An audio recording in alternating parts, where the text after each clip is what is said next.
আরেকটি ক্লাসে সবাইকে অভিনন্দন, শুভেচ্ছা।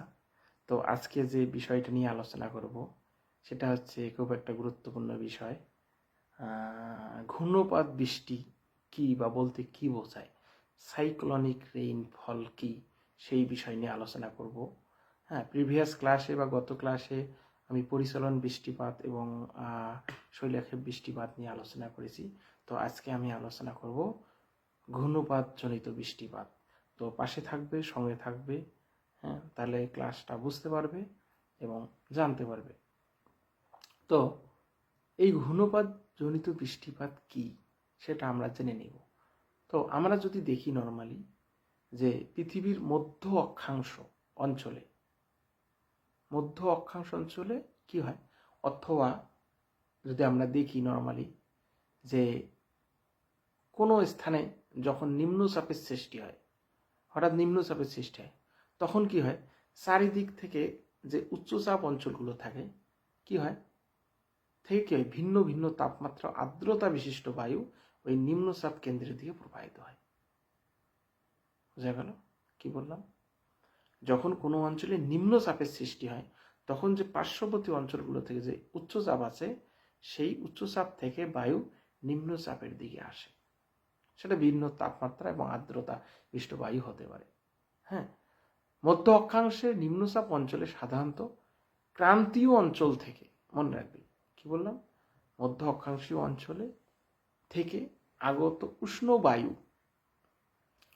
উচ্চ অক্ষাংশ থেকে আগত শুষ্ক বায়ু একে অপরের সঙ্গে মুখোমুখি কি হয়, সংঘর্ষে লিপ্ত হয়। কি বললাম ব্যাপারটা, যে মধ্য অঞ্চল থেকে আগত উষ্ণ বায়ু এবং উচ্চ অক্ষাংশ থেকে আগত শুষ্ক শীতল বায়ু একে অপরের সঙ্গে সংঘর্ষে লিপ্ত হয় কি হয়, একটি বায়ু সীমান্তের সৃষ্টি হয় বা একটা প্রাচীর বা ফ্রন্টের সৃষ্টি হয়।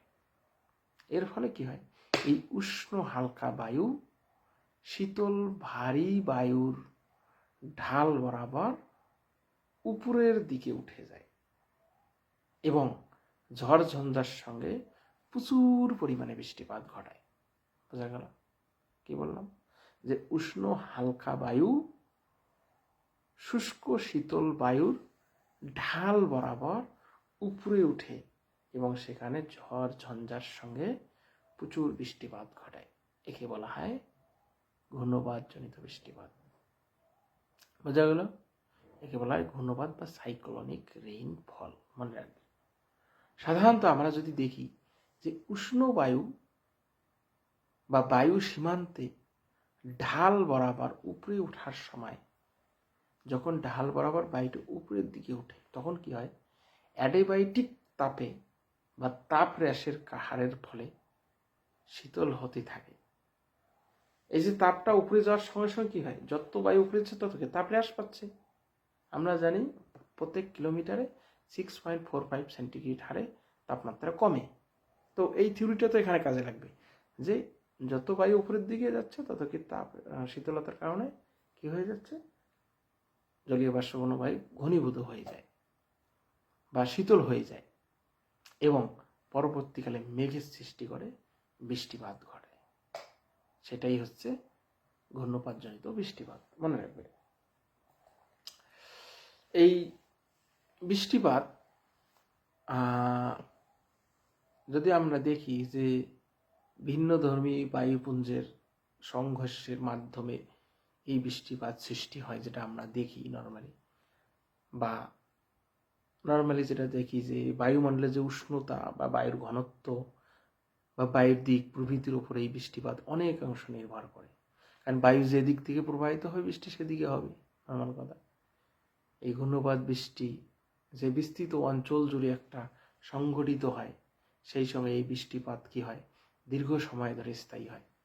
কারণ বায়ু প্রবাহ যতক্ষণ পর্যন্ত থাকে এই বৃষ্টি প্রবাহ ততক্ষণ পর্যন্ত হয়ে থাকে, মানে দীর্ঘস্থায়ী বলা যায়। এটা লক্ষ্য করা যায় এই বৃষ্টিপাতে। তো এইসব বৈশিষ্ট্য অনেক সময় দেখা যায় এই বৃষ্টিপাতের মধ্যে। আবার বেশিরভাগ সময় এরূপ বৃষ্টিপাত খুব গুড়ি গুড়ি হয়ে থাকে দীর্ঘ সময় ধরে যখন বৃষ্টিপাত হয়, বা জলীয় বাষ্পের পরিমাণ কম হলে। হ্যাঁ, আবার মুষলধারেও লক্ষ্য করা যায়। তো এই ছিল ঘূর্ণপাত, বৃষ্টিপাত। পরবর্তীকালে বা পরবর্তী ক্লাসে এর যে মেইন বৈশিষ্ট্যগুলো এবং কোন কোন অঞ্চলে দেখা যায় সেই বিষয়গুলো নিয়ে আলোচনা করব। তো আজকের ক্লাসে এই পর্যন্ত।